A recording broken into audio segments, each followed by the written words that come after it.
Package కూడా బాగుంది. So దీన్ని మెయింటైన్ చేయండి.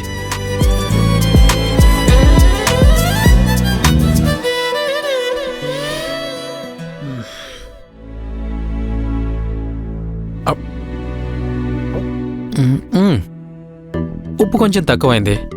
మసాలాని ఆయిల్లో ఫ్రై చేయకండి, నీళ్ళలో చేయండి. Okay sir. అర స్పూన్ ఇంగువ కలపండి. అలాగే సార్. సరే, వాళ్ళది రెడీ చేయడానికి టైం పడుతుంది. రా, ఏదైనా తిందాం. ఇంకో 1 అవర్ అయితే అర్ధరాత్రి దయ్యాలతో కలిసి తినాల్సి వస్తుంది. రా. చూడు, పని అయ్యేంత వరకు నేను ఇక్కడ నుండి వెళ్లే ప్రసక్తే లేదు. నువ్వు వెళ్ళి తినరా. అంటే కడుపుకి పస్తులేనా? భాగ్యమ్మా, ఇక్కడున్న మసాలాలు కాకుండా తినడానికి ఇంకేమైనా తెచ్చుకున్నారా? చాలా ఆకలిగా ఉంది. జిలేబీ ఉంది సార్. తీసుకురండి. వావ్, జిలేబియా! రేయ్ విరాజ్, జిలేబీ నా ఫేవరెట్ అని తెలుసు కదా. వావ్, ఎంత బాగుందో. అవునా?